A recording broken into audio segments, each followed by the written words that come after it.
Disclaimer, ये video मेरी नहीं है, एंटरटेनमेंट के लिए बनाई जा रही है। जिस यूट्यूबर की उस यूट्यूबर का लिंक डिस्क्रिप्शन में मिल जाए। पिछले एपिसोड में हमने देखा कि किन फेंग के टेस्ट को पास करने के बाद फेंग, शेन और ली युआनडाओ की पास का टेस्ट होता है, जिसमें उन्हें बहुत से सैनिकों को मारना है, जिसमें हमें फेंग की पास का बहुत अच्छा प्रदर्शन देखने को मिलता है। और पहले टेस्ट की तरह फेंग इस टेस्ट को भी पास कर देता है, जिसके बाद फेंग, शेन और ली युआनडाओ वापस होली लॉर्ड किनजिंग के पास आ जाते हैं। लेकिन शेन जिंग मौका देखते ही किन सिंह के पैरों में गिर जाती है और रोने का झूठा दिखावा करके मनाने लग जाती है। किन सिंह बड़ी ही दयालु है, वो शेन सिंह की बातों में आकर उसे एक मौका दे देती है, लेकिन इसके लिए शेन को सभी के साथ अच्छे से बात करनी है और सिर्फ अच्छे काम ही करने हैं। जिसके बाद किंग जेंग शेन सिंह और ली युआनडाओ को वापस भेज देती है। अब फेंग और होली लॉर्ड यहाँ बिल्कुल अकेले हैं। जब भी फेंग यहाँ अपनी रियल आइडेंटिटी अपने एम्परर वू की सोल को होली लॉर्ड के सामने रिवील कर देता है, जिसके बाद सीन बदल जाता है। फेंग और किनजिंग एक अलग जगह पर हैं, जहाँ किनजिंग बड़ी ही हैरानी के साथ किन फेंग को देख रही है। किनजिंग कहती है कि मैंने आपको यह एक्सपेक्ट नहीं किया था, जिस पर किन फेंग हैरानी से पूछता है कि किनजिंग ओल्ड एप को तो ब्लड इविल्स ने बहुत बुरी तरह से घायल कर दिया है। जिसे सुनकर होली लॉर्ड बहुत ज्यादा उदास हो जाती है और तालाब में खुद को देखते हुए बताती है कि जाओ ने उसकी बॉडी पूरी तरह से गायब कर दी थी, लेकिन मैं सोल स्टार्स के बीच में कैद हो गई। जिस पर फेंग भी बताता है कि मेरी बॉडी भी अभी कमजोर है। जिसे सुनकर होली लॉर्ड किनजिंग फेंग से कहती है कि हमें जल्दबाजी करने की कोई जरूरत नहीं है और यहाँ तुम्हें अपनी सेफ्टी का खास ख्याल रखना होगा, वही हमारे लिए सबसे ज्यादा जरूरी है। इसी के साथ साथ क्या सिंह बताती है कि मेरी इनहेरिटेंस अभी बिल्कुल काम की नहीं है। लेकिन तभी कैंग जिंग के मन में एक बात आती है कि क्यों ना किन सिंह और किन फेंग दोनों मिलकर अपने थॉट्स और विजडम का यूज करके एक सेंट जितनी पास को बनाए, जिससे किन फेंग को ट्रू युआन रिलम में जियाओ जियाओ को हिलाने में आसानी होगी, लेकिन इससे किंग जिंग पूरी तरह से गायब हो जाएगी। इसलिए फेंग ये बात सुनते ही कैंग जिंग को रोकने लगता है। कैंग जिंग फिर भी किन फेंग की बात नहीं मानती है और बिना समय गवाए सीधे अपने थॉट्स, विजडम और पावर्स को फेंग के साथ जोड़ने लगती है, जिससे फेंग की पावर्स अब बढ़ने लगती हैं। लेकिन अब कैंग जिंग के इस सैक्रिफाइस से किन फेंग का डिटर्मिनेशन अब और भी पक्का हो गया है। आग की ज्वाला बढ़ चुकी है। अब किन फेंग को बस जाओ हुआ की पास का ही इंतजार है। जिसके बाद सीन बदलकर वापस स्मॉल वर्ल्ड में फाइनल गेट, जहाँ से ये खेल शुरू हुआ था, वहीं पहुंच जाता है। हम देखते हैं कि शेन जिंग और ली युआनडाओ उसी गेट से बाहर आ रहे हैं। दोनों को ही इतनी तेजी से फेंका गया था कि शेन जिंग और ली युआनडाओ सीधा जमीन पर आकर गिर पड़ते हैं। जब भी हमें वहाँ एक आवाज सुनाई देती है जो दोनों का मजाक उड़ाते हुए कहती है कि बिना सफलता के लौट आए, ये तो बड़ी ही शर्म की बात है। ऐसा कहते ही हमें वहाँ एक वाइज ओल्ड मैन दिखता है जो शेन जिंग और ली युआनडाओ से वेट करने के लिए कहता है कि बहुत जल्द ही आप लोग एक फेमस इंसान से मिलोगे, जिसे होली लॉर्ड ने खुद पहचान लिया है। ऐसा सुनते ही ली युआनडाओ पागल हो जाता है, इधर उधर देखने लगता है और जोर जोर से चिल्लाने लगता है कि होली लॉर्ड ने जिसे पहचाना वो मैं हूँ, वो मैं हूँ। ली युआनडाओ की बकवास सुनते ही वाइज ओल्ड मैन को गुस्सा आ जाता है और वो ली युआनडाओ को एक जोरदार धक्का दे देता है, जिससे ली युआनडाओ पीछे खड़ी जियांग और यिंगेरे के पास जाकर गिर पड़ता है। तभी वहाँ किंजी, जो कि ली युआनडाओ का साथी है, वहाँ दौड़ता हुआ आता है और ली युआनडाओ को सहारा देने लगता है। साथ ही साथ किंजी ली युआनडाओ को सांत्वना देते हुए कहता है कि ये ह्यूमंस कुछ नहीं है, आप डिफरेंट हैं। जिसके बाद अब शेन जिंग वाइस ओल्ड मैन से कहने लगती है कि क्योंकि मैंने ट्रायल्स को रुकवा दिया था और होली लॉर्ड ने खुद मुझे एक मौका और दिया है। इसी के साथ शेन जिंग होली लॉर्ड की दी हुई ब्रेड भी वाइस ओल्ड मैन को दिखाती है, जिसे देखकर एक बार के लिए तो वाइस ओल्ड मैन भी खुद हैरान रह जाते हैं। असल में यहाँ वाइस ओल्ड मैन को होली लॉर्ड की फिक्र हो रही है। वाइस ओल्ड मैन जानता है कि होली लॉर्ड की बॉडी कितनी कमजोर है और इस समय किसी को अपनी ब्रेथ देना बहुत ही ज्यादा खतरे का काम है।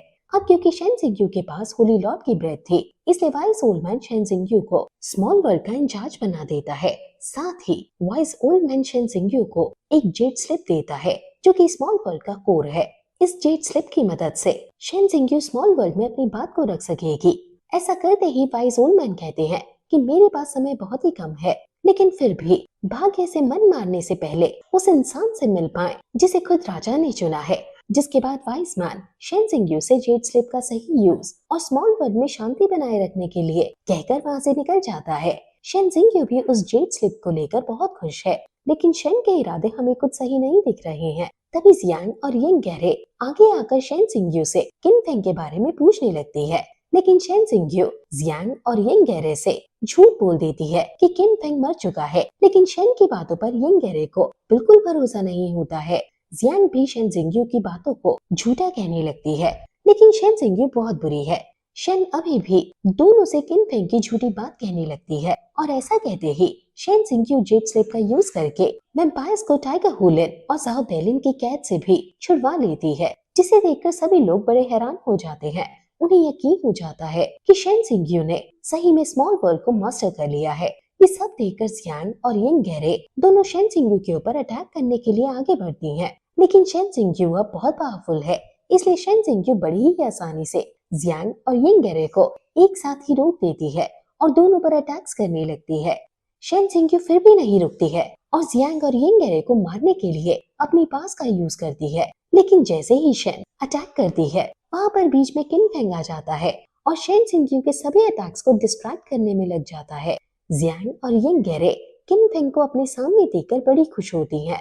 वहीं शेन सिंग्यू को यहाँ जरा भी खुशी नहीं होती है। शेन सिंग्यू को फेंग पर गुस्सा आता है कि फेंग ने उसके सभी अटैक्स को खराब कर दिया, जिसके बाद किन फेंग शेन सिंग्यू से जेड स्लिप को लेने के लिए लड़ाई करने लगता है, लेकिन शेन उससे भी आसानी से बच पा रही थी। तभी फेंग अपने मैजिक स्पेल का इस्तेमाल करता है, जो कि अब पहले से ज्यादा बेहतर हो गया है। फेंग की इस मैजिक फील्ड के अंदर आते ही शेन सिंग्यू के जेड स्लिप्स की पास भी फेल हो गई है, जिसके बाद इस एस्ट्रोनॉमी फील्ड में किन फेंग और शेन सिंग्यू के बीच घमासान लड़ाई छिड़ जाती है।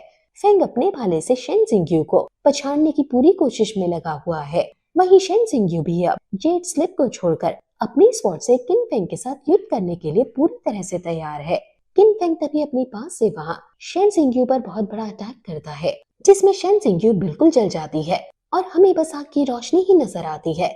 जैसे ही उस अटैक का ऑरा कम होता है, हम देखते हैं कि शेन बहुत ही गुस्से में निकलकर खड़ी हुई है और गुस्से में अपनी बहुत सारी एनर्जीज लगातार शेन सिंग्यू और किन फेंग पर अटैक करती है, लेकिन इस अटैक से फेंग को कुछ नहीं होता है, बल्कि खुद शेन सिंग्यू की इतनी एनर्जी और ब्लड कंज्यूम होने की वजह से शेन कमजोर पड़ जाती है। शेन सिंग्यू लेकिन फिर भी हार नहीं मानती। वो फिर से अपनी पास को कलेक्ट करती है और जोर से उस फील्ड में मारती है, जिससे शेंग और फेंग दोनों ही वापस स्मॉल वर्ल्ड में आ जाते हैं। फेंग ये देखकर हैरान रह जाता है। शेन सिंग्यू भी वहाँ जख्मी हालत में खड़ी है, लेकिन स्मॉल वर्ल्ड में आते ही अब शेन सिंग्यू अपनी जेड स्लिप निकालती है और बहुत से वैम्पायर्स और टेराकोटा वॉरियर्स को वहाँ ला देती है। टाइगर हुलिन, ज़ाओ देलिन, जियांग, यंग गहरे और किन फेंग सभी थोड़े परेशान हो जाते हैं, लेकिन फिर भी हिम्मत नहीं हारते हैं। वहीं शेन सिंग्यू अब अपनी शक्तियों का बिल्कुल गलत इस्तेमाल करने लगती है और सभी वैम्पायर्स और वॉरियर्स जो वहाँ आए हैं उनको फेंग और उसके साथियों पर अटैक करने का ऑर्डर दे देती है। असल में शेन सिंग्यू ने स्मॉल वर्ल्ड को मास्टर कर लिया है, इसलिए अब शेन के लिए ये सब कुछ करना कोई मुश्किल बात नहीं है। इसलिए शेन सिंग्यू की बात को मानते हुए सभी तेजी से किन फेंग और उसके साथियों की तरफ बढ़ने लगते हैं। वहीं किन फेंग भी अपने साथियों से एक साथ अटैक करने के लिए कहता है और आगे बढ़ता है। इसी के साथ आज का ये एपिसोड यहीं खत्म हो जाता है। हम जल्द ही आपसे अगले एपिसोड में मिलेंगे। तब तक के लिए बाय।